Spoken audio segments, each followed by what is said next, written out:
Hi, I'm Shoestring Jay and welcome back to my channel where I talk about all things thrifty, frugal and money saving. And today I'm continuing my little mini series that I seem to have started, just experimenting with old style veggie cooking. Here we go. Hi, so you find me in the kitchen today. I'm going to cook a crispy mushroom layer from my Cranks cookbook. Let's get the recipe. Crispy mushroom layer. It's the old Cranks cookbook. I know from when I've done previous recipes that loads of you go off and search for this on the internet, and a few of you have found it, so that's good. Hopefully you're all trying recipes too, so let me know in the comments which ones you're enjoying. So I haven't cooked this before, crispy mushroom layer.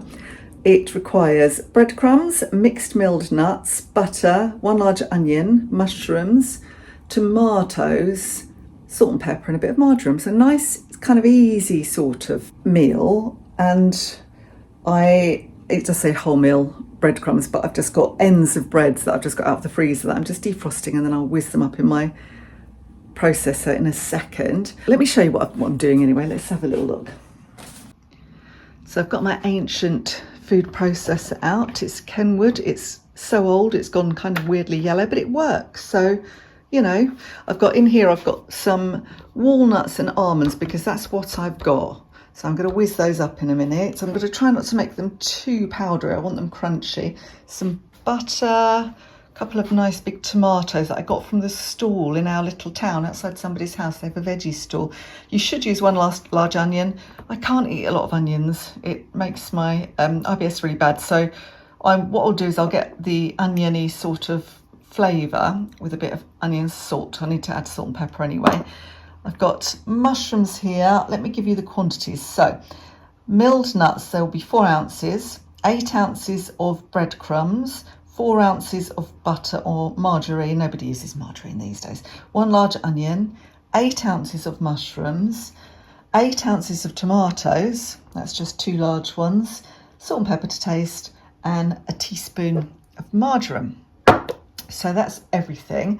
And as I say, I'll whiz up the nuts, and then I'm going to whiz up my bread. Oh yes, sorry, that's the other thing. I've got my celery there.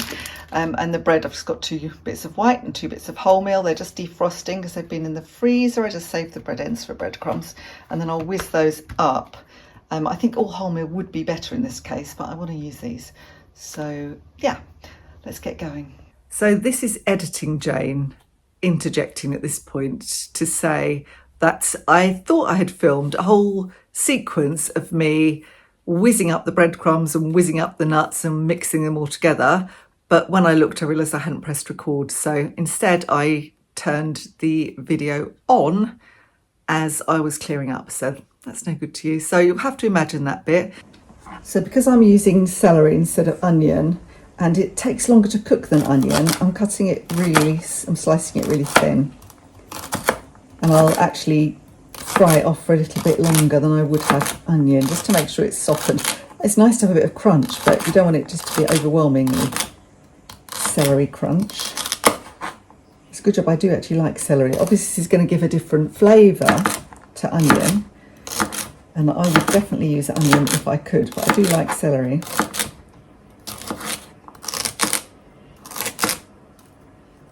And of course, I was just thinking, I was saying nobody uses margarine. Of course, if you're vegan, you might use margarine, and a vegan margarine, or just oil where there's butter. It would be very easy to make this a vegan recipe. Just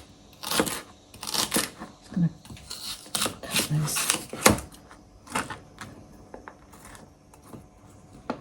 Just trim those bits off the bottom.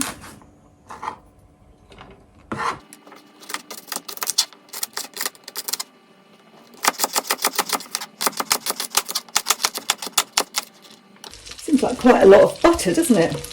But I suppose there's also quite a lot of breadcrumb nut mixture.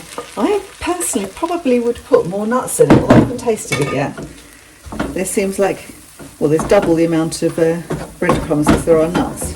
You do need all that butter, 4 ounces, to make it all stick together.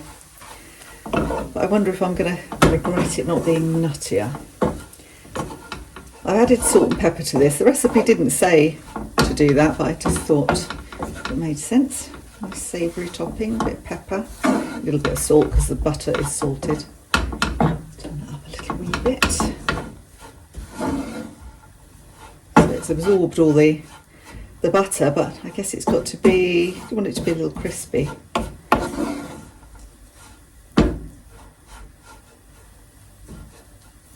The recipe says until golden, so let's leave that until golden then.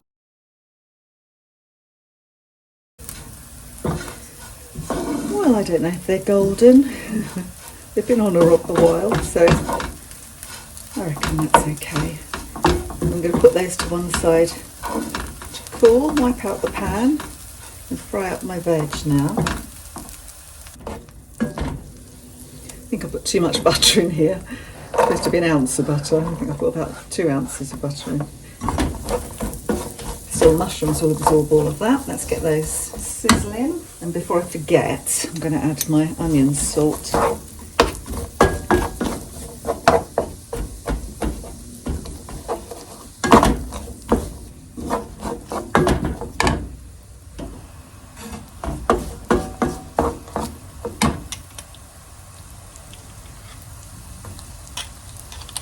It's slightly sticky, this. It seems to absorb liquid. The onion salt. Must be the salt part of it, I guess.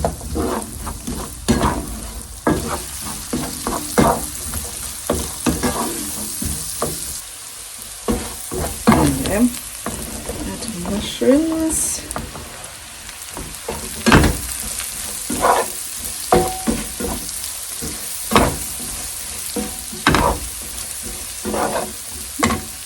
There's a steak.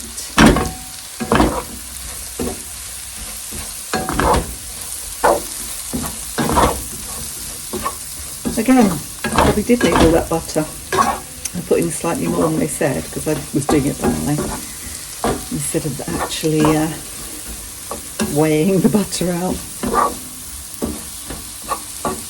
Okay, so the tomatoes now.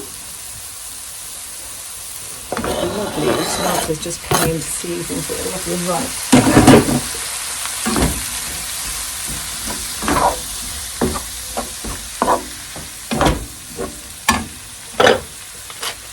That's the black pepper.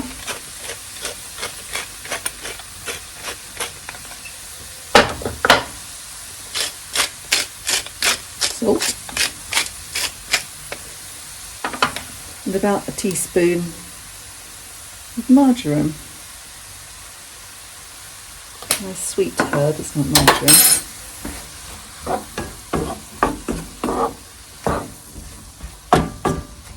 I think courgettes might be quite nice in this actually. I did have some courgettes, but I was going to use them for something else. Just have a little taste of a mushroom, see if it's seasoned enough. Yeah. That's absolutely fine. Just leave that to combine for a little while. Just 5 minutes we'll do that and then I'll layer it up. He says to layer up, so what I'm going to do is divide the nut and breadcrumb mixture into about 3. So it starts and finishes with that, and just do the vegetable mixture into 2. And I'm using this nice Denby casserole dish that I got for £1 at a boot sale. It was a second, you could tell. It's got a few marks on it, but these cost a fortune new, don't they? So I think this is about the right size. Let's just press that there.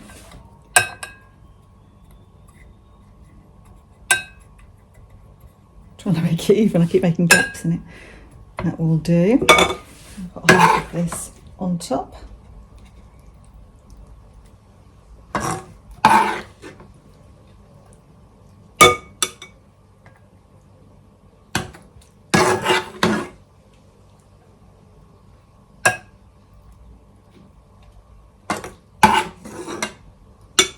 Smells very nice.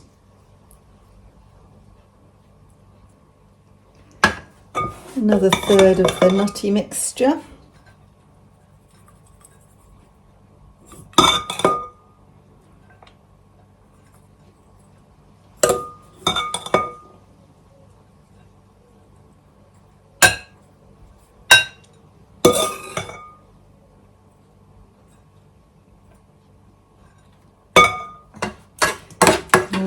the veggie mixture.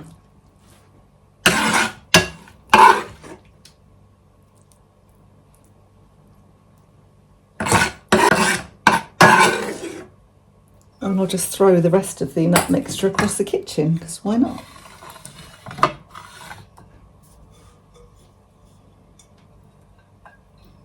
I guess this would be nice with a bit of grated cheese on it at this point, which I might just try.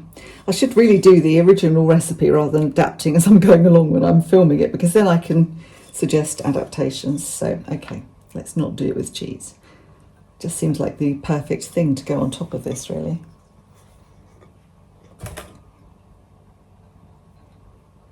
There you go. And that just needs to go in the oven for half an hour. What gas does it need? So 190 degrees centigrade. That's non-fan oven, so I'm guessing maybe 180 for fan oven. Gas mark 5, 375 degrees Fahrenheit. So I'll cook that a bit later because it's not dinner time yet. There you go. Looks quite good, doesn't it?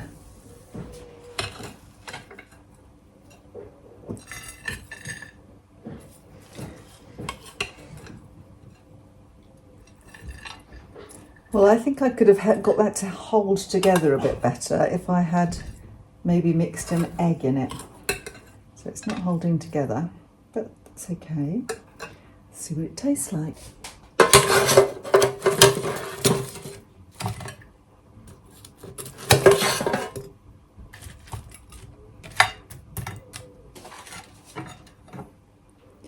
Here we are. Okay, the moment of truth. I think my initial thought is that it's not together enough, you know, it should be more kind of together rather than spread out.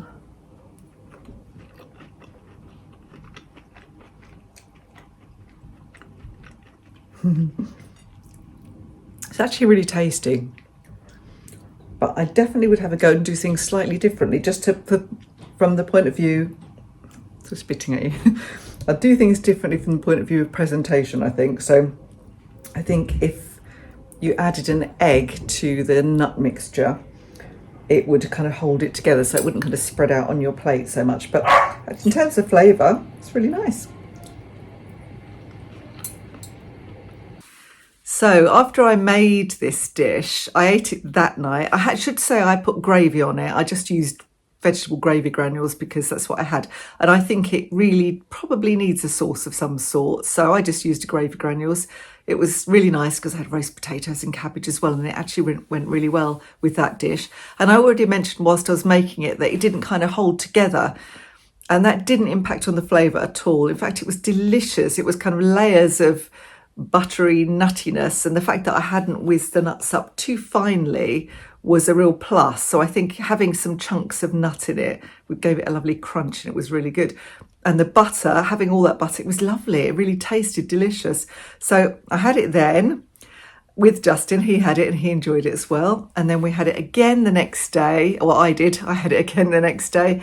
And then I put a portion in the freezer. So it made 4 really big portions. I think the recipe said 6, but I would say really it's just vegetables, isn't it, with a few nuts in it. I did mention when I was making it, I thought perhaps I should have upped the number of nuts. And you certainly could, and it wouldn't affect it. But it was really good with the breadcrumbs as well. And it's a good way of using up those stale, unwanted or bits of stale bread. So as I said during the video, I tend to keep bread ends in the freezer, and if I do a recipe that requires breadcrumbs, I just defrost and whiz up, and they work really well. So what I would probably do in terms of presentation, if you wanted to keep it vegan, I think I would make up individual bowls or ramekins, like larger ramekins of the mixture, and layer it up, and then that would get over that kind of fact that it kind of disintegrates into a pile on the plate, so it doesn't look beautiful if you care about presentation.